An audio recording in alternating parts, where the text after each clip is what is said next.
జయ శుభకర వినాయక శ్రీకాణి భాగవర సిద్ధి వినాయక. నమస్కారం ప్రేక్షకులందరికీ శుభోదయం. ఈనాటి శుభయోగం శీర్షికన చంద్రగ్రహణం సందర్భంగా పాటించాల్సిన ముఖ్యమైన విధి విధానాలేంటో, చంద్రగ్రహణం ఏ ఏ రాశులకి ఎలాంటి ప్రభావాన్ని కలిగింపజేస్తుందో, అలాగే భాద్రపద పౌర్ణమి సందర్భంగా ఉమామహేశ్వర వ్రతం సందర్భంగా ఉమామహేశ్వరులని ఏ విధంగా పూజించాలో పరిశీలిద్దాం. ప్రధానంగా ఈరోజు భాద్రపద పౌర్ణమి రాత్రికి రాహుగ్రస్త సంపూర్ణ చంద్రగ్రహణం కుంభరాశిలో ఏర్పడుతోంది.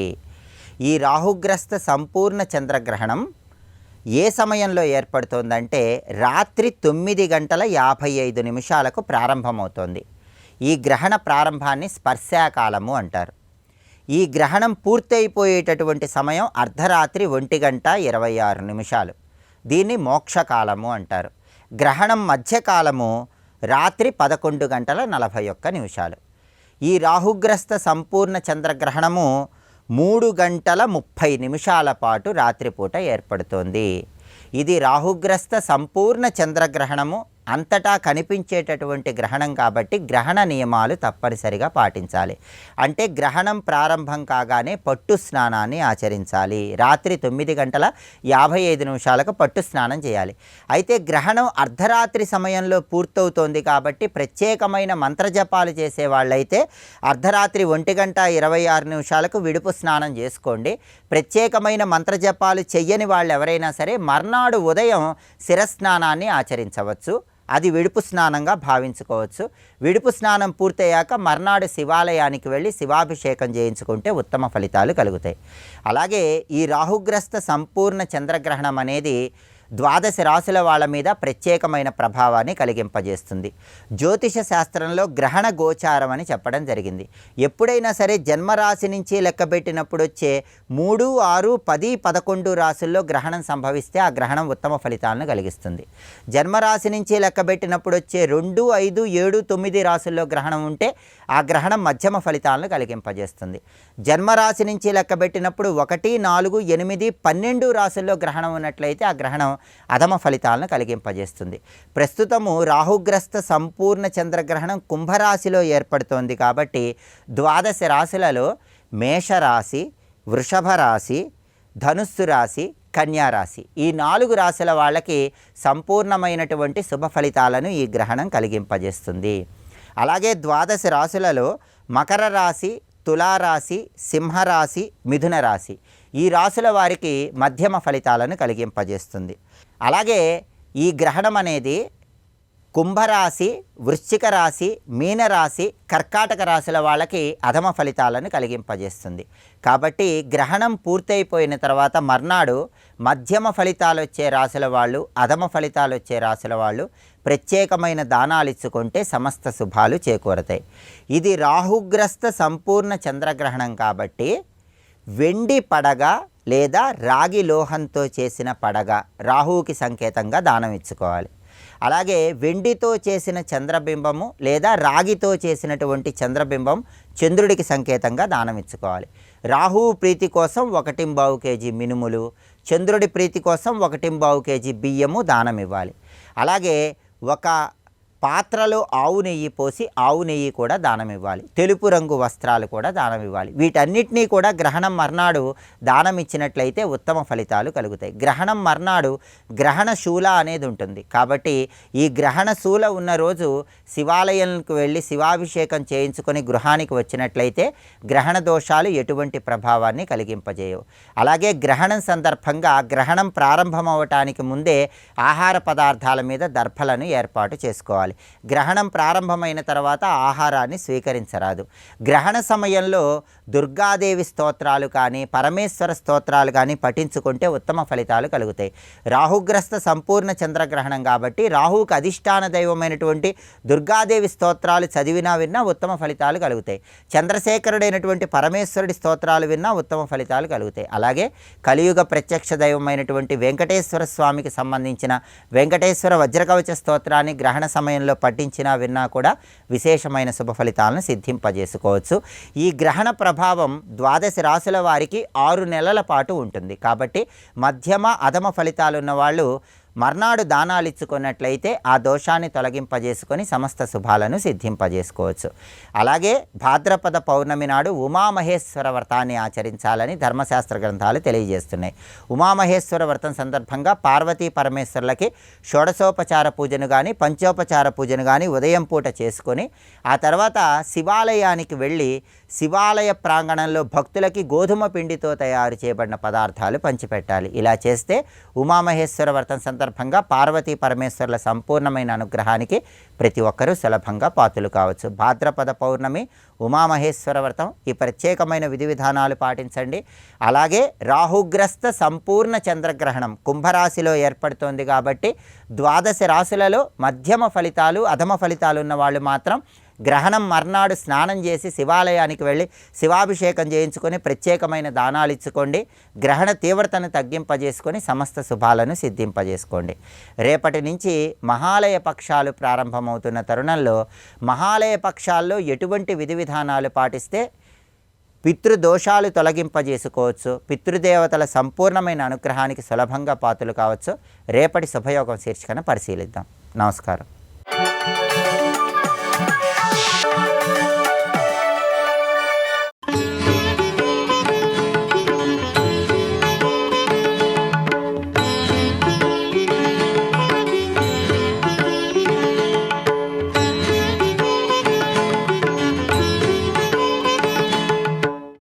కృష్ణుడు ఏం చెప్తున్నాడు ఈ సమయంలో అంటే, అహమాత్మా గుడాకేశ సర్వభూతాశయ స్థిత అహమాదించ మధ్యంచ భూతానామంత ఏవచ. నేనంటే ఎవరు అనుకున్నారు?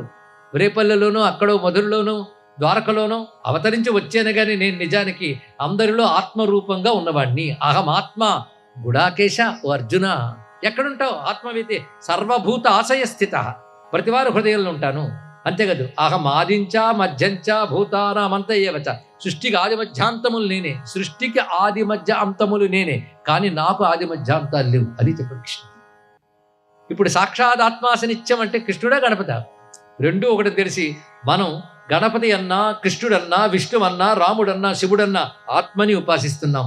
ఆత్మే సర్వవ్యాపకం కనుక దాని బ్రహ్మము అన్నాం. కనుక బ్రహ్మ అన్నా ఆత్మ అన్నా ఒకటే, పరబ్రహ్మ అన్నా పరమాత్మ అన్న ఒక్కటే. ఇప్పుడు తెలిసింది కదా. తపస్సు చేసి సాధన చేసి జ్ఞానంతో తెలుసుకుని రాయడం ఉన్నదే అది చాలా అవసరం. ఇది గమనించవలసిన 10 ముఖ్య అంశం. అలా చేసేడు ఈ మహానుభావుడు. అందుకే ఈ పుస్తకం చదివి ఆశ్చర్యపోయాను. అనేక మంది ఉపాసకులు యాజ్ఞికులు అనిపించుకునే వాడి కంటే గొప్పవాడిగిన, అందులో సందేహం లేదు. అంత గొప్పగా రాశాడు మహాభక్తుడు. కొన్ని 100 పేజీల పుస్తకం అది. అందులో గణపతి అధర్వశీర్షానికి భాష్యం రాశాడు, గణపతి మూలమంత్రాలకు అర్థం రాశాడు. ఎన్ని విశేషాలు దానికి తీసుకొచ్చి ఈశావాస్యోపనిషత్తు, కేనోపనిషత్తు, కఠోపనిషత్తు, ముండకోపనిషత్తు వీటితో అన్వయం చేశాడు. మరి తత్వమసి వాక్యం దేంట్లోది? చాందోగ్యోపనిషత్తులోది. వాటితో అన్వయం చేస్తూ ఎంత అద్భుతంగా వేదాంత తత్వము గణపతి స్వరూపంగా ఆవిష్కరించుతూ ఎంత అద్భుతంగా రచించాడు. దీన్ని బట్టి భగవంతుడు అనుగ్రహిస్తే ఏ దేశంలో పుట్టినా ఎలాంటి వాడికైనా వెంటనే జ్ఞానం వస్తుంది. భగవంతుడు అనుగ్రహం లేకపోతే ఈ దేశంలో పుట్టి అఘోరించినా జ్ఞానం రాదు. ఏం చేస్తాం ఇక్కడ? మొత్తానికి ఆ మహానుభావుడు ఎన్ని గ్రంథాలు, ఎంత విషయాలు రాశాడు. ఆ పుస్తకం పేరు Ganapati song of the self. అది రచించాడు ఆయన. సాంగ్ ఆఫ్ ది సెల్ఫ్, ఆత్మగానం అనే అర్థంతో రాశాడు. నేను ఆత్మగానం అనే పేరు ఎందుకు పెట్టారు అనే దానికి ఒక పెద్ద వ్యాఖ్యానం చేశారు, కానీ ఇప్పుడు దానికి జోలికి వెళ్ళద్దు. జాన్ ఏ గ్రైమ్స్ రచించిన song of the self, Ganapati song of the self, అది ఆ పుస్తకం యొక్క పేరు.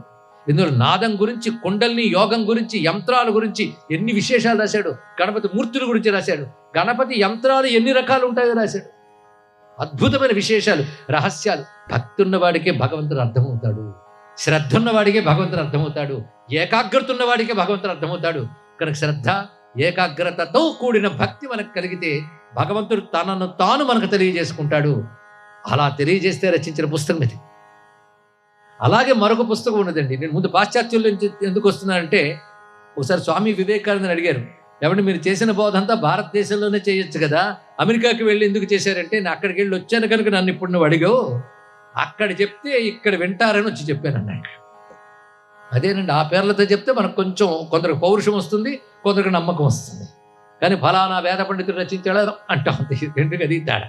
అలాగే మరొక ఆయన అసలు పేరు ఆయన చెప్పనివ్వడు, తెలియదు కూడా, శివాయ సుబ్రహ్మణ్యం అని పేరు మార్చుకున్నాడు ఆయన. అమెరికాలో ప్రధానంగా ఆయన ఒక హవాయ్ ఐలాండ్స్, హవాయ్ ద్వీపంలో కవాయ్ అనే ఒక పెద్ద శివాలయం ఉంది. ఆ ఆలయ నిర్మాణం చేసి అమెరికాలో ఎందరికో భగవద్భక్తిని ప్రేరేపణ చేసిన ఒక పాశ్చాత్యుడు ఆయన యోగం కొద్దీ ఒకప్పుడు శ్రీలంక వస్తే అక్కడ గుహలో ఆయనకి ఒక సిద్ధపురుషుడు పంచాక్షరి మంత్రం ప్రదేశం చేసి సూక్ష్మ శరీరంతో హిమాలయాలకు తీసుకువెళ్ళాడు. ఆయన సూక్ష్మ శరీరంతో, అలాంటి యోగులు. అక్కడ ఆయన సాధన చేసి శివానుభూతిని, శివ సాక్షాత్కారాన్ని పొంది ఆ మహాయోగి యొక్క ఆజ్ఞతో తిరిగి వచ్చి నీకెక్కడ శివుడు కనబడతాడో అక్కడ ఆలయం కట్టన్నారు. అలానే హవాయ్ ఐలాండ్స్కి వచ్చి అక్కడ వాలువయ్య ఒక నది ప్రవహిస్తుంటే దాని తీరంలో ఆయన ధ్యానం చేస్తుంటే శివుడు అక్కడ ప్రత్యక్షమే ఒక అరణ్యంలోకి వెళ్ళడం కనబడింది.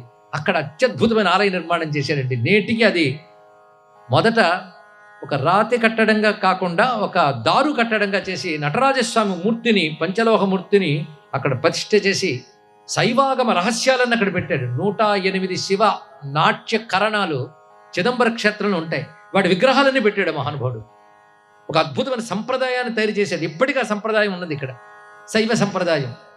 కానీ శైవ సంప్రదాయం కానీ విశాలమైన సనాతన ధర్మం మీద అభిమానంతో హిమాలయన్ అకాడమీ అని ఒక దాన్ని స్థాపించి హిందూయిజం టుడే అని ఒక మ్యాగజైన్ ఇంగ్లీష్లో నడుపుతూ హిందూయిజం మొత్తానికి సిలబస్ని తయారు చేశాడండి ఆయన.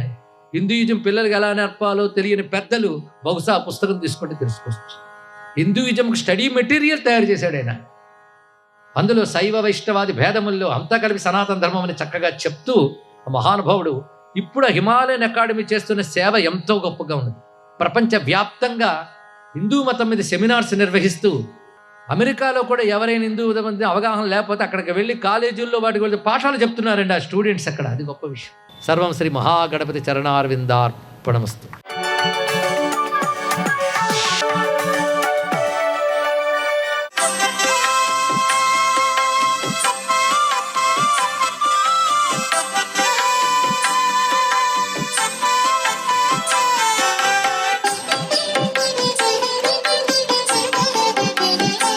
ఓం నమో నారాయణాయ, ఓం నమః శివాయ, శ్రీమాత్రే నమః. ఈరోజు భాద్రపద పూర్ణిమ.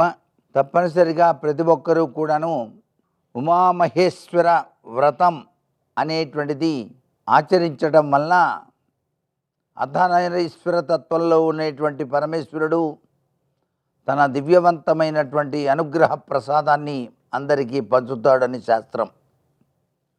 ఉమామహేశ్వర వ్రతాన్ని ఎవరైతే ఆచరిస్తారో అనురాగ దాంపత్యంతో పాటుగా వివిధ రంగాలలో అభివృద్ధిని సాధించడానికి కూడా ఆస్కారం అత్యధికంగా ఉంటుంది. పార్వతీదేవి పరమేశ్వరుని శరీరంలో అర్ధనారీశ్వరిగా ఆమె విరాజులతో ఉంది కాబట్టి అమ్మల కన్నా అమ్మైనటువంటి ఆ జగన్మాతను గ్రహ నక్షత్ర మాలికాధరుడైనటువంటి పరమేశ్వరుణ్ణి కలిపి ఆ ఉమామహేశ్వర వ్రతాన్ని కనుక ఆచరించినట్లయితే అద్వితీయమైనటువంటి శాంతి, ఆయుష్, ఆరోగ్యం, అభివృద్ధితో మానవుడు చక్కగా జీవితాన్ని గడపడానికి ఆస్కారం ఎంతగానో ఉంటుంది. ఆ పార్వతీ పరమేశ్వరుల యొక్క కృపారస దృష్టి అందరిపైన కూడాను ప్రసరించబడుతుంది అని చెప్పేసి శాస్త్రం. ఇక్కడ గమనించవలసిన గొప్ప విషయం ఏంటంటే పార్వతీదేవి మంగళసూత్రాన్ని చాలా గొప్పగా నమ్మి ఆ యొక్క దేవదానవులు ఇరువురు కూడాను అమృతం కోసం సముద్రాన్ని మదిస్తున్న సమయంలో వచ్చినటువంటి విషాన్ని పార్వతీదేవి తన భర్త వైపు క్రీగంటి చూపుతో చూసినప్పుడు ఆమె తన మంగళసూత్రం మీద ఉన్నటువంటి గొప్ప గౌరవంతోనే తన భర్త విజయాన్ని సాధిస్తాడు అని చెప్పేసి భావించింది. ఆయన ఆ విషాన్ని తన చేతిలోకి తీసుకొని నలుపు రంగు కలిగినటువంటి ఫలంగా ఆయన దాన్ని స్వీకరించాడు, నేరేడు పండులా చేసి. ఆయన యొక్క కంఠసీమలో నీలకంఠుడుగా మారిపోయాడు. ఇది పార్వతీదేవి చేసినటువంటి అద్భుతమైనటువంటి గొప్ప విషయం. అందుచేత లోకోత్తరం ఆమె యొక్క ప్రభావానికి నిదర్శనం కాబట్టి అటువంటి తల్లికి కృతజ్ఞతలు కూడా చెప్పుకోవాలి మనం ప్రతినిత్యం. సర్వే జనా సుఖినో భవంతు.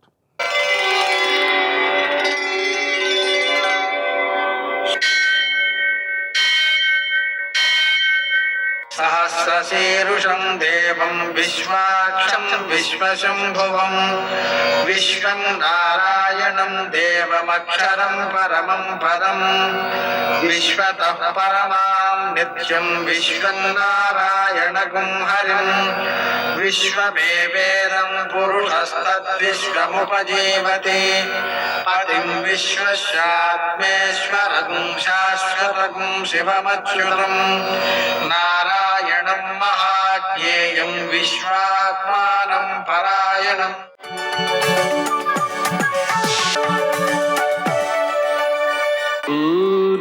शौर्यमथेन्दुरिन्द्रपदवी सन्मङ्गलं मङ्गलम्. यः कर्ता जगतां भर्ता संहर्ता महसां निधे प्रणमामि तमादित्यं बहिरन्तस्तमोपहं. నేటి కాలమాన విశేషాలను గమనిద్దాం. స్వస్తిశ్రీ చాంద్రమాన విశ్వావసునామ సంవత్సరం దక్షిణాయనం వర్ష ఋతువు భాద్రపద మాసం శుక్లపక్షం ఆదివారం. సూర్యోదయం 6:06 సూర్యాస్తమయం 6:21. తిథి పూర్ణిమ రాత్రి 11:35 వరకు, నక్షత్రం శతభిషం రాత్రి 9:37 వరకు, వర్జం శేషంగా మిగిలింది ఉదయం 7:12 వరకు, మరల రాత్రి 3:35 నుంచి 5:05 వరకు, దుర్ముహూర్తం సాయంకాలం 4:43 నుంచి 5:32 వరకు, అమృతకాలం మధ్యాహ్నం 2:47 నుంచి 4:19 వరకు, రాహుకాలం ఆదివారం కాబట్టి సాయంకాలం 4:30 నుంచి 6 గంటల వరకు, శుభప్రదమైన సమయం ఉదయం 9 గంటలకు. నేటి విశేషం పూర్ణిమ ఆదివారం. పూర్ణిమ ఆదివారం కలిసి వచ్చినందువలన దీన్ని చంద్రార్క యోగం అంటారు. నదీ స్నానం, సముద్ర స్నానం ఇవన్నీ కూడా విశేషమైన సత్ఫలితాలను అందజేస్తాయి. దానం కూడా అక్షయమైన ఫలితాన్ని అందజేస్తుంది. 3 రోజుల ఉపవాసం ఉండకుండా ఒకరోజే వ్రతాన్ని ఆచరించేటువంటి వారు వటసావిత్రి వ్రతం ఈరోజు చేస్తారు. అలాగని ఉమామహేశ్వర వ్రతాన్ని కూడా చేస్తారు. ఉపాంగ లలితా వ్రతాన్ని కూడా చేస్తారు. అష్ట దిక్పాలకుల యొక్క పూజ కూడా చేస్తారు. ఈరోజు మరో విశేషం, చంద్రగ్రహణం ఉంది. పూర్వాభాద్ర నక్షత్రంలో కుంభరాశిలో. ఇది రాత్రి 9:57 ప్రారంభమై 1:27 వరకు కొనసాగుతోంది. అంటే మొత్తం 3:10 అన్నమాట. దీనిలో గ్రహణము యొక్క మధ్య భాగం రాత్రి 11:32 అయింది. ఈ గ్రహణము యొక్క మధ్య భాగం 12:32 అయింది. ప్రత్యేకించి దీన్ని చెప్పడం ఎందుకండి, మొత్తం అంతా జరుగుతుంది కదా. అంటే ఈ మధ్యకాలం దాటిన తర్వాతనే దానం చేయాలి, గ్రహణ సంబంధమైన దానాలు చేయాలన్నమాట. ఆ సమయంలో మేష, వృషభ, కన్యా, ధనుస్సు రాశుల వారికి ఈ గ్రహణం శుభ ఫలితాన్ని ఇస్తుంది. మిథున, సింహ, తుల, మకర రాశుల వారికి మధ్యమ ఫలితాన్ని ఇస్తుంది. కర్కాటక, వృశ్చిక, కుంభ, మీన రాశుల వారికి అధమ ఫలితాన్ని ఇస్తుంది. ఇలా అధమ ఫలితాన్ని ఇచ్చేటువంటి కర్కాటక, వృశ్చిక, కుంభ, మీన రాశుల వారు, అలాగే పూర్వాభాద్ర, పునర్వసు, విశాఖ నక్షత్రములు గలవారు గ్రహణములకు సంబంధించినటువంటి శాంతిని చేసుకోవాలి. గ్రహణాన్ని చూడకూడదు. ఆ విధంగా ఈ నక్షత్రాల వాళ్ళు, అధమ ఫలితాన్ని ఇచ్చేటువంటి రాశుల వారు కూడా వెండితో చంద్రబింబం, బంగారంతో సూర్యబింబం, బంగారంతో నాగబింబం, నువ్వులు, కంచు పాత్ర, ఆవు నెయ్యి, వస్త్రము దానం చేయాలి. ఎప్పుడు చేయాలి అంటే రాత్రి 11:35 తర్వాత చేయాలి. అలా చేసేటప్పుడు ఎవరూ దొరకలేదనుకోండి, ఏం చేయొచ్చు అంటే కనీసం వాటినన్నింటినీ దగ్గర పెట్టుకుని ఇంట్లోనే దేవుడి దగ్గర పెట్టేసి గ్రహణ సంబంధమైనటువంటి దానాన్ని చేస్తున్నాను అనేటువంటి భావనతో చేయవచ్చు. ఆ విధంగా చేయడం ద్వారా గ్రహణ సంబంధమైనటువంటి దోషాలు తొలగిపోతాయి. ఈరోజు ఉన్న మరో విశేషం, యతులు ఈ రోజుతో 2 మాసముల చాతుర్మాస్యను పూర్తి చేస్తారు. నేటి ఆణిముత్యాలు.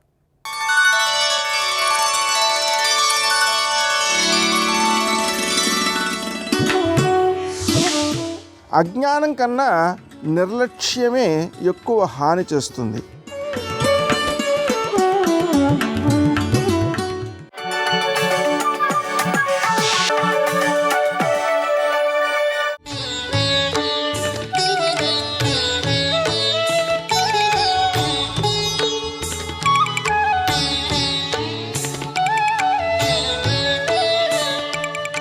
ఎక్కడో పెద్ద పులి ఎరిచింది, ఎవరు లేరు పక్కన, చెట్టు ఎక్కేస్తాడు అంతే.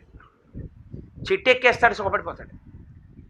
2 ఏమీ దొరకలేదు, చెట్టుకు కాసిన కాయే ఆధారం, తింటాడు. ఎండ, చెట్టు మొదలే విశ్రాంతి, చల్లగా ఉంటుంది, పడుకుంటాడు. అసలు మర్రి చెట్టు చాలా విచిత్రం, ఎంత చల్లతనాన్ని ఇస్తుందో అంత రక్షణ కూడా ఇస్తుంది. దీని గురించి పెద్దలు ఒక మాట చెప్తుంటారు. వెనకటికి ఓ పెద్ద గణిత శాస్త్రవేత్త ఒక ఆయన అరణ్య మార్గంలో వెడుతూ ఓ మర్రి చెట్టు దగ్గరికి వెళ్ళాడు. చాలా చల్లతనం కాదు, కొమ్మలు ఇలా పెరుగుతాయి. పెరగడంలో పడుకుని పైకి చూశాడు, ఇంత మర్రికాయ కనపడింది. ఇలా పక్కకి చూశాడు, గుమ్మడి పాదోడి కనపడింది. భగవంతుడు సర్వజ్ఞుడు అంటారు, కానీ ఆయనకి మ్యాథమెటిక్స్లో లా ఆఫ్ ప్రపోర్షన్స్ తెలియక ఇంత సన్నటి గుమ్మడి తీగకి ఇంత కాయ ఇట్టాడు, ఇంత పెద్ద మర్రి చెట్టుకి ఇంత కాయ ఇట్టాడు. ఆ గుమ్మడికాయ దీనికి ఉండాలి, మర్రికాయ దానికి ఉండాలి. తప్పు, భగవంతుడికి సిద్ధాంతం తెలియదు అని పడుకున్నాడు. కాసేపటికి ఓ మర్రికాయ నుదురు మీద పడింది. లేచన్నాడు, పరమేశ్వరుడికి సిద్ధాంతాలు తెలియడం కాదు, కారుణ్యమూర్తి. గుమ్మడికాయ దీనికి కాసి ఉంటే నా బుర్ర బద్దలయ్యేదన్నాడు. కాబట్టి మర్రి చెట్టు అంత పెద్దదైనా కాయ చిన్నది పెట్టాడు, ఎందుకంటే సేద తీరాలి జనం. చెట్టుకొక్కదానికే ఒక లక్షణం, ఎవరొచ్చి తన దగ్గర కూర్చున్నా మీరెవరని కానీ, మీరు పుణ్యం చేశారా, పాపం చేశారా, మీరు ఇన్కమ్ ట్యాక్స్ కడుతున్నారా, మీకు ఆదాయం ఎంత, మీరు ధనికుడా, పేద, స్త్రీయా, పురుషుడా, పండితుడా, పామరుడా, కులమా, మతమా, వర్ణమా, వర్గమా, ఏమీ అక్కర్లేదు, నీడనిచ్చేస్తుంది. మీరు వెళ్ళాలి, నీడనిస్తుంది. తాను వచ్చి నీడనివ్వదు. అయ్యో ఎండలో ఎలా ఉన్నాడో అని తను రాదు, మీరు వెళ్ళారా నీడనిస్తుంది. మీరెవరో దానికి అనవసరం, కుక్క, పిల్ల, పామ అనవసరం, నీడనిస్తుంది. నివాస వృక్ష సాధూనాం ఆపన్నానాం పరాగతి, పరమేశ్వరుడంతే. ఎవరు ఆయన పాదాల దగ్గరికి వెళ్ళారో వాళ్ళని రక్షించేస్తాడంతే, వాడెవరు ఆయనకు అనవసరం. చెట్టుకి భగవంతుడికి అంత దగ్గర లక్షణం. చెట్టు కదలదు, ఆత్మ కదలదు. ఆత్మకి పర్యాయపదం చెట్టు, పరమేశ్వరుడికి పర్యాయపదం చెట్టు. స్వయంభూ, తనంత తాను పుట్టేది, మరణము లేనిది మర్రి చెట్టు. ఆ మర్రి చెట్టు మూలంలో దక్షిణామూర్తి కూర్చున్నాడు. అది కారణం. అందుకే ఎప్పుడైనా సరే జ్ఞానం చెప్పేటప్పుడు మర్రి చెట్టు కిందే కూర్చుంటారు. సర్వం శ్రీ ఉమామహేశ్వర పరబ్రహ్మార్పణమస్తు. స్వస్తి.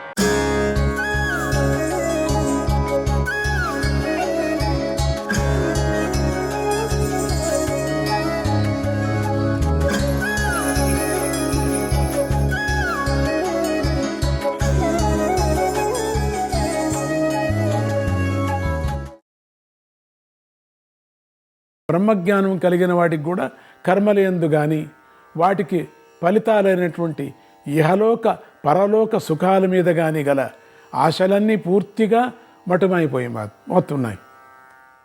ఇలా ఆశలు పోవటానికి కారణం అతడిలో కలిగిన వివేకమే కానీ నిరాశారూపమైన నిర్వేదం కాదు. ఇలాంటి వివేకం ఉదయించడం వల్లనే ఆ జీవికి మోక్షోపాయాలన్నీ స్వయంగానే ప్రకాశిస్తూ ఉంటాయి. అంటే వాటంతట అవే తెలుస్తూ ఉంటాయి. కోరికలను బిగించేశానండి అని అంటూ ఉంటాం. అని ప్రతిజ్ఞ చేసినంత మాత్రం చేత, మొండి పట్టుదలతో అలా బిగించుకొని కూర్చోనంత మాత్రం చేత మోక్షం రాదు. కామం శాఖోపశాఖలుగా ఉంటుంది కదా. అవే క్రోధ, లోభ, మోహ, మదమాశ్చర్యాదులు. ఈ శాఖలన్నిటికీ మూల కారణం పూర్వజన్మల నుంచి సంక్రమించిన వాసనలు. వాసనలంటే మనసులో నిలిచిపోయిన ముద్రలోని, మనసులో నిలిచిపోయినటువంటి ఆశలు. కాల్చిన ఇనుప తీగ ఒంటి మీద వాత పెడితే, ఒంటి మీద బాగా పెడితే దాన్ని బాగా కాల్చి ఇనుప తీగను ఒంటి మీద ఒక్కపారి వాత పెడితే ఆ పుండు పోయిన మచ్చ మిగిలిపోయినట్లుగా పూర్వజన్మలో చేసిన తీవ్రమైన కర్మల యొక్క ముద్రలు మనస్సును అంటిపెట్టుకొని అలాగే ఉండిపోతాయి అని అర్థం. ఎంత చిన్న ఉదాహరణ ఇచ్చారు ఇక్కడ. ఇనుప తీగని కాల్చి శరీరానికి పెట్టుకుంటే ఏమవుతుందండి? మంట పడుతుంది, మళ్ళీ కొన్ని రోజులకు పోతుంది, కానీ ఆ మార్కు పోదు, అట్లే ఉంటుంది. అట్లనే జన్మజన్మాంతరంగా ఉండినటువంటి మనస్సుకు అంటిపెట్టుకొని ఉండే తీవ్రమైన కర్మల యొక్క ముద్రలు మనస్సును అంటిపెట్టుకొని ఉన్నాయి కదా, వాటినే వాసనలు అంటారు, లేక సంస్కారాలు అంటారు. నీ సంస్కారం బాగుండాలా అంటారు. అంటే పూర్వజన్మలో మనం మంచికి చేసుకోవాలా. అవి నేలలో దాగి ఉన్న విత్తుల వంటివి, చాలా ఏండ్లు లోపల ఉండిపోతాయి, వాన పడుతూనే మెల్లగా బయటకు వస్తాయి. అట్లనే కప్పలు కూడా కొన్ని సంవత్సరాలు కప్పలు మట్టి లోపల ఉండిపోతాయి, వాన పడుతూనే, కొత్త వాన పడుతూనే బయటకు వచ్చేస్తాయి. ఎంత విచిత్రం ఇది. అవి పంతం కొద్దీ కోరికలను బిగపట్టుకున్నంత మాత్రాన పోవు. కనుక సంసార బంధాలు పోవాలని కోరుకునే సాధకుడు తన మనస్సులో దాగి ఉన్న కామక్రోధాది వాసనలు నిర్మూలించుకునేందుకు కృషి చేయాలి. పైపైన చేస్తే చాలదు, మనం ఫిజికల్గా చేసుకుంటే చాలదు. దీనికి సదసద్వివేకము, నిత్యానిత్య సదసద్వివేకము ఒకటి, నిత్యానిత్య వస్తు వివేకము వంటి వివేక విశేషాలే ముఖ్య సాధనోపాయాలు. సాధకుడు వాటిని అందుకోనేందుకు కృషి చేయాలి. వీటి గురించిన జ్ఞానం మాకేలా కలుగుతుందండి అంటే, ఈ జ్ఞానమంతా వేదాల్లో నిక్షిప్తమై ఉంది. ఆ జ్ఞానాన్ని స్వీకరించి దాని ద్వారా సాధకుడు తన హృదయంలో దాగి ఉన్న వాసనలను విరోధించాలి, దాన్ని నిరోధించాలి కదా. లేకపోతే తుఫాను గాలి సముద్రాన్ని కల్లోలపరిచినట్లుగా ఆ వాసనలు మానవ హృదయాన్ని సంక్షోభింపజేస్తున్నాయి. ఆ వాసనలు నిరోధించిన సాధకుడు శరీరంలో జీవించి ఉన్నప్పుడు కూడా శరీరాది బంధాల నుంచి విముక్తి పొందుతాడు. ఇతడే జీవన్ముక్తుడవుతాడు. ఇంకో పర్యం బాగా దీన్ని వినండి. ఇలా సంస్కార నిరోధాన్ని సాధించదలుచుకున్నవాడు ఎవరెవరున్నాడో దానికోసమై జ్ఞానయోగ సాధనతో పాటు చిత్త నిరోధ రూపమైనటువంటి అష్టాంగ యోగాన్ని కూడా సాధించడం మంచిది. ఇలా ఈ రెండు యోగాలను సాధించిన మహనీయుడు విశ్వామిత్రుడిలాగా సృష్టికి ప్రతిసృష్టి చేయగలడు. అంతేగాక తాను తలుచుకుంటే పశుపక్ష్యాది జీవులకు కూడా ముక్తిని ప్రసాదించగలడు. అలాంటి మహాయోగి కేవలం మోక్షాన్ని మాత్రమే పొందగలడు, ఇవ్వగలడు. అంతేగాని ఐహిక సుఖభోగాలను కానీ కష్ట నివారణలను కానీ అతడు అందుకోలేడు, ఇతరులకు ప్రసాదించను లేడు అనుకుంటే అది పొరపాటే. యోగికి భోగమోక్షాల రెంటి మీద సమంగానే అధికారం ఉంది. ఆయన ఏమైనా చేయగలడు మహాయోగి. అయితే జ్ఞానయోగ సిద్ధుడైన వాడికి క్షణభంగురాలైనటువంటి సుఖభోగాల మీద ఆసక్తి మాత్రం ఉండదు. అందువల్లనే అతడు భోగలంపటుడు కాడు. అవసరమైనప్పుడు తన భక్తులకు కానీ శిష్యులకు కానీ కష్ట నివారణలు భోగ ప్రదానాలు చేయగలిగిన శక్తి మాత్రం అతడికి ఉంటుంది. కనుక ఓ జనమేజయ, సృష్టి విజ్ఞానాన్ని ఆకళింపు చేసుకుంటున్న నువ్వు వేదాలను వాటిలో గల విజ్ఞానాన్ని అలాగే యోగసిద్ధులైన మహాత్ములను కూడా ఆశ్రయించి నువ్వు కూడా స్వయంగా జ్ఞానయోగ సిద్ధుడివై వాసనాబంధాలను అతిక్రమించి మోక్షాన్ని అందుకునేందుకు కృషి చేయవల. జనమేజయ, ఇప్పుడు మళ్ళీ కొన్ని సృష్టి విశేషాలను చెప్పి ఆ పైన మళ్ళీ యోగ విశేషాలను నీకు బోధిస్తాను. ముందుగా భూమి మీద పర్వతాలు ఉద్భవించిన విధానాన్ని చెబుతాను. సృష్టి ప్రారంభంలో సూర్యుడు బహు తీవ్రంగా ప్రకాశిస్తున్న రోజుల్లో ఆ కిరణాల వేడికి భూమిలో కొన్ని పగళ్ళు ఏర్పడి వాటిలో నుంచి సూర్యకిరణాల ప్రభావం వల్లనే పర్వతాలు అనేవి ఆవిర్భవించాయి, పగిలిపోయాయి పట్ పట్ అని. పర్వలు కలిగినవి కనుక, అవన్నీ చీలికలు వచ్చాయి కనుక వాటికి పర్వతాలు అనే పేరు వచ్చింది. పర్వలు కలిగాయి కనుక పర్వతాలు అని. పర్వలు అంటే కణుపులు. అలాంటి పర్వతాలలో మైనాక పర్వతం మొట్టమొదటిది. దీనిలోని కణుపులు అంటే చింతామణి, కామధేనువు, కల్పవృక్షము మొదలైన అపూర్వ వస్తువులు. ఇవన్నీ ప్రజలకు కోరిన కోరికలు తీర్చే దివ్య పదార్థాలని నీకు తెలుసు కదా. ఇటువంటివన్నీ ఆ మైనాక పర్వతం మీద ఉండేవి. ఆ పర్వతాలు చలనం లేకుండా ఉంటాయి కనుక వాటికి అచలములు అని కూడా పేరు.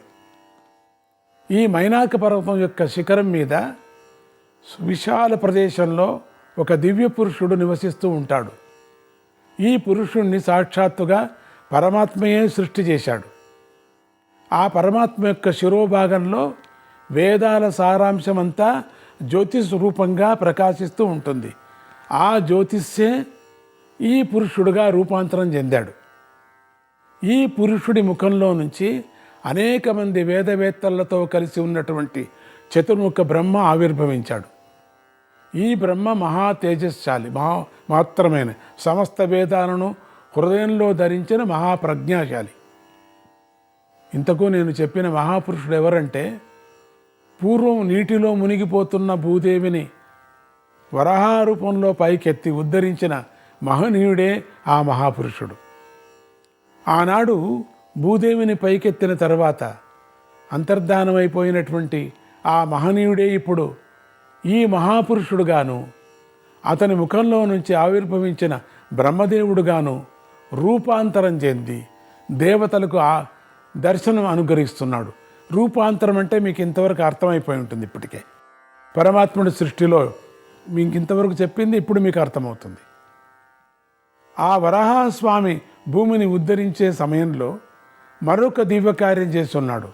అదేమిటంటే, నీళ్లలో దాగి ఉన్న మేరు పర్వతాన్ని ఆయన తన ముందు కాళ్లతో పట్టుకొని ఉన్నతోన్నతంగా పైకి తీసుకొచ్చాడు.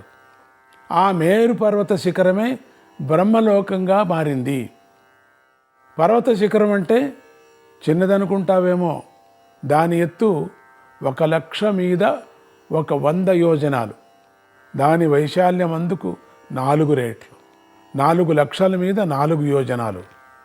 ఓహో! ఆ మేరు పర్వతానికి 4 ప్రక్కల 4 పెద్ద పెద్ద శిలలున్నాయి. వీటి వైశాల్యం ఒక్కొక్కటి 100 యోజనాలు.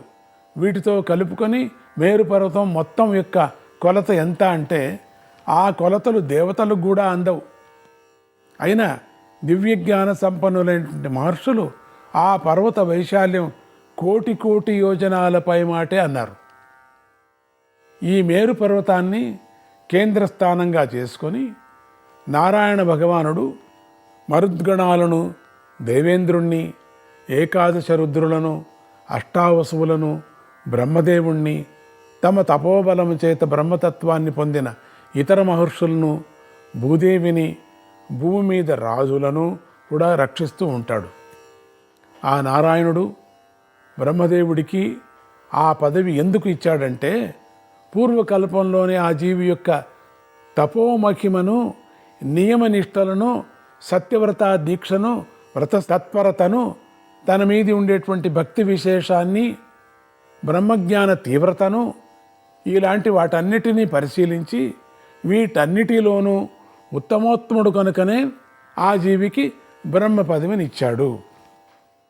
ఇటువంటి ఈ బ్రహ్మదేవుడి యొక్క పగటి సమయంలో అధోలోక, మధ్యలోక, ఊర్ధ్వలోకాలనే ముల్లోకాల సృష్టిని పొందుతూ ఉంటాయి.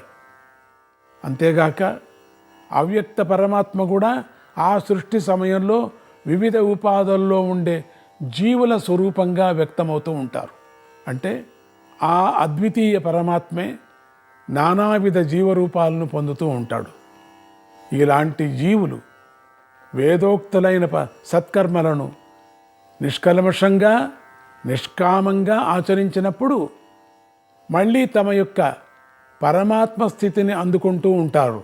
ఇలాంటి జీవులతో నిండిన ముల్లోకాలను కలుపుకుంటే అది పరమాత్మలో ఒక చిన్న అణువంత భాగం అవుతుంది. అయ్యే బాబోయ్, ఈ విషయాన్నే వేదమాత పాదోష్య విశ్వా భూతాని అనే వాక్యంలో చెప్పింది. మీరు నిష్కామ కర్మలే చెయ్యాలి అని గట్టిగా చెబుతున్నారు. వేదంలో యజ్ఞయాగాది రూపమైన సకామ కర్మలు చాలా చెప్పబడి ఉన్నాయి కదా, వాటిని ఆచరించమని వేదమే బోధిస్తుంది కదా అని అడుగుదామేమో. వేదంలో అటువంటి అడుగుతామేమో నువ్వు. వేదంలో అటువంటి సకామ కర్మలు ఉన్నమాట నిజమే. ఆ క్రతువులన్నీ మిత్ర ఇంద్ర వరుణ ఇత్యాది దేవతలను ఉద్దేశించి ఆయా దివ్యలోకాల సాధన కోసం చేయబడుతూ ఉంటాయి. ఆ క్రతువులు చేసిన వారికి ఆ ఫలితాలు వచ్చే మాట నిజమే. కానీ పరబ్రహ్మ ప్రాప్తితో పోల్చేసుకుంటే ఆ దివ్యలోకాలన్నీ కూడా తుచ్చాతి తుచ్చమైనవి కనుక తెలివిగలవాడు వాటి మీద దృష్టి పెట్టరాదు. పరమాత్మ భావనాన్ని అందుకునే ప్రయత్నమే చేయాలి. అది మాత్రము సకామ కర్మలతో అందనే అందదు. ఆ పరమపదం కావాలనుకునేవారు నిష్కామ కర్మలు మాత్రమే చేసి తీరాలి. అలా అయితే కర్మలు చేస్తూ ఏదీ కోరుకోకూడదు అని అర్థం. నిష్కామ కర్మలంటే కర్మలు చేస్తూ ఉండాలా, కోరికలు కోరుకోకూడదు. ఈ కోరిక కోసం నేను చేస్తున్నాను అనుకోకూడదు. అది ఇంకా పెరిగిపోతూ ఉంటుంది. పరమాత్ముడు నిజంగా కావాలన్నవాడు నేను నీకే వదిలేస్తున్నానంతా, నిన్నే చేరాల నేను, అందుకని ఈ కర్మ నేను చేస్తున్నా, ఈ పూజ చేసేదంతా నిన్నునే చేరాలి అంతే. అసలు ఈ సకామ కర్మలను గురించి వేదం ఎందుకు చెప్పాలండి అని అడుగుతావేమో. దానికి బ్రహ్మదేవుడి యొక్క సృష్టి విస్తరణ సంకల్పమే మూల కారణం. బ్రహ్మదేవుడు సృష్టి ప్రారంభ దినాల్లో జీవుల తత్వాన్ని పరిశీలించాడు. ప్రతి జీవిలోనూ ఒక బహిరంగ స్థూల శరీరము, దానిలో ఒక అదృశ్యమైన మనశ్శరీరము కలిసి ఉంటాయి. మన శరీరంలో ఇంకొక శరీరం ఉంది. అంటే స్థూల శరీర సూక్ష్మ శరీరాలు రెండూ కలిస్తేనే ఒక జీవిగా ఏర్పడుతున్నాడు కదా. పైకి ఇలా కనిపిస్తుంది కానీ నిజానికి ఆ రెండు భాగాలు కూడా బుద్ధి అనబడే ఒకానొక సూక్ష్మతత్వంలో నుంచే పైకి ఆవిష్కృతులు అవుతూ ఉన్నాయి. అందుకనే సృష్టికర్త అయిన బ్రహ్మదేవుడు తన బుద్ధిని రెండు భాగాలు చేసి ఆ భాగాలకు స్త్రీ పురుష స్వరూపాలను కల్పించాడు కదా. ఆ రూపాలకు దాంపత్య సంబంధాన్ని కూడా నిర్మించాడు. ఆ దాంపత్య విధానం ద్వారా ఆయన మరీచి కశ్యపాది ప్రజాపతులను ప్రోత్సహించి సృష్టి విస్తరణ కార్యక్రమాన్ని నిర్వహించాడు కదా. అందులో భాగంగానే ఆయా దంపతులకు భోగాలను భోగ్య పదార్థాలను అందించవలసిన అవసరం ఏర్పడింది కదా. వాటి కోసమే యజ్ఞయాగ పూజా వ్రతాది రూపమైన సకామ కర్మలన్నిటినీ వేదమాత చెప్పవలసి వచ్చింది. లేకపోతే చెప్పాల్సిన పని లేదు. ఇవన్నీ చేస్తేనే ఆ జీవి యొక్క విచారం తానే తెలుస్తుంది.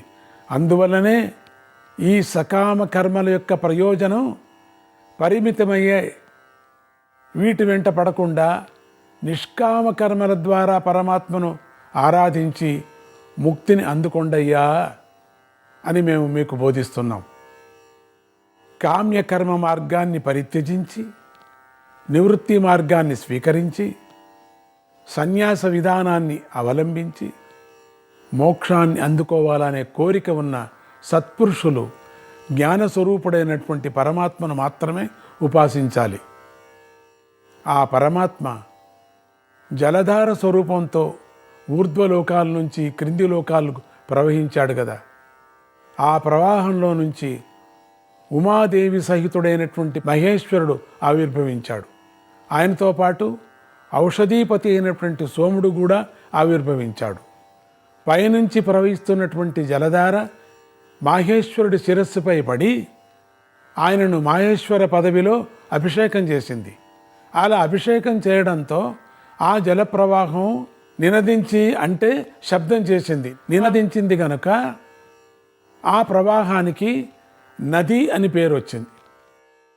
ఆ నది బ్రహ్మలోకం నుంచి మహావేగంతో క్రిందికి తుముకుతూ భూమి దగ్గరకు చేరి అక్కడ ఉన్న పర్వతాలను వేల వేల ముక్కలుగా చీల్చుకుంటూ భూమి మీదికి ప్రవహించింది.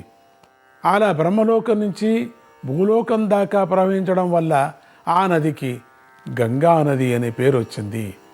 గంగ అంటే భూమికి చేరినది అని అర్థం. ఆ గంగా నది 7 పాయలుగా భూమి మీద ప్రవహించింది. ఆ తర్వాత గంగ వేల వేల రూపాలుగా చీలి వేల వేల నదులుగా మారి భూమి మీద ప్రవహించింది. మూల జలధారంలో నుంచి పూర్వం ఉద్భవించిన సోముడు ఈ నదీ జలధారాల ద్వారా వివిధ ప్రాంతాలతో వివిధ ఔషధీ వృక్షాలను మొలిపింపజేసింది. తనే ఆకాశంలో చంద్రరూపంలో ప్రకాశిస్తూ తన అమృత కిరణాల ద్వారా ఆ సస్యజాతి మొత్తాన్ని పోషిస్తున్నాడు. అలాగే ఆ సోముడు తన ఊర్ధ్వ కిరణాల ద్వారా పైనున్న స్వర్గలోకానికి కూడా పుష్టిని కలిగిస్తున్నాడు. ఆ గంగా చంద్రుల ప్రభావం వలన సస్యజాతులు మాత్రమే కాక ఇతర జీవజాతులు కూడా భూమి మీద వృద్ధి చెందుతున్నాయి. వాటిలో మనస్సు ప్రధానంగా గల మానవుల యొక్క క్రియా విశేషాలు కూడా గంగా సోముల ప్రభావం వల్లనే వృద్ధి పొందుతూ ఉన్నాయి. ఎందుకంటే మానవులు తినే ఆహారం ద్వారానే కదా వారి బుద్ధి వికాసం కానీ క్రియా వికాసం కానీ సంభవించేది. ఏ ఆహారం తింటే ఆహారం వస్తుంది బుద్ధి నీకు. తామస్సుతో చేరినటువంటి ఆహారం తిన్నామనుకో తమస్సు బుద్ధి వస్తుంది నీకు. క్రూరమైనటువంటి ఆహారం తింటే క్రూరమైన బుద్ధి వస్తుంది. అదే సాత్వికం తిన్నా అనుకోండి సాత్వికం వస్తుంది. అక్కడక్కడే పెట్టాడు బ్రహ్మ మనకు. నారాయణ నారాయణ హరే కృష్ణ.